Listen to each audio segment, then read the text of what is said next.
So, what is the difference between being woke and being a racist? Absolutely nothing. Somebody's doing comedy. Somebody's still doing comedy where they're not afraid to offend somebody, where there's actually not necessarily an ideological bias. It's just a comment on what's going on at the moment. That's lazy. So and this was, when this dropped, that was the height of cancel culture. Like, you almost had to have a death wish you think to I drop this at the time that you dropped it. So we'll look at some of it. You'd have to knock at the door if this was Canada, pal. When me and Brad first met, I didn't think we'd get along, but turns out we kind of agree on everything. Your racial identity is the most important thing. Everything should be looked at through the lens of race. Jinx, you owe me a Coke.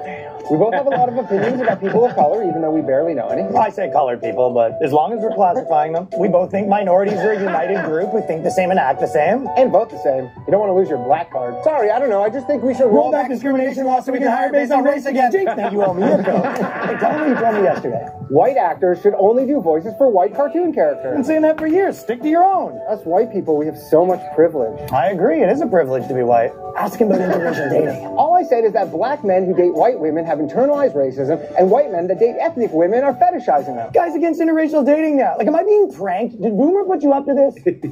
Ugh, you know that taco place is white-owned? White people should be making white foods, like Kraft macaroni and cheese, no seasoning, not even salt. It's like he's a mind reader. I mean, I've been pushing for segregation forever, and my man does what? I created an improv comedy show exclusively for ethnic people. Guy segregates comedy on my birthday. White people need to stop wearing dreadlocks, and they need to stop appropriating black people's music. Shaved heads and country music, the way God intended.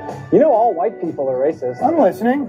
Even if you have a black wife or a black friend group, you're still really racist. You know, we just kicked a guy out of the organization for having a black girlfriend, but if you can promise me he's still really racist, we'll consider letting him back in. Black people should only shop at black businesses.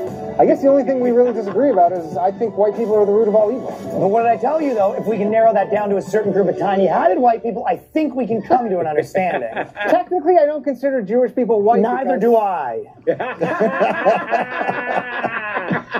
Okay. Wow, now, I saw that. I believe that was the first thing that I saw of yours, and honestly,